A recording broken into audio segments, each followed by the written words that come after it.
Welcome. In this video, I will show you how to set battery charging limit on iPhones. First, open Settings on your iPhone, then go to Battery menu.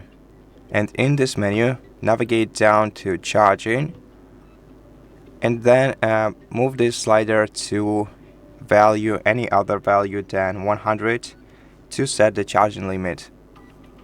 And this way your battery will not stay overcharged by being undercharged for at least 5%.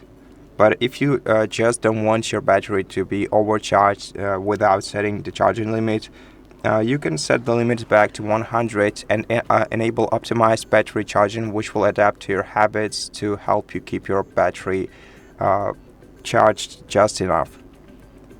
And so that's how you do it. Thank you for watching this video. If you liked it, please consider subscribing to our channel, leave us a like and a comment below, and I'll see you in the next one.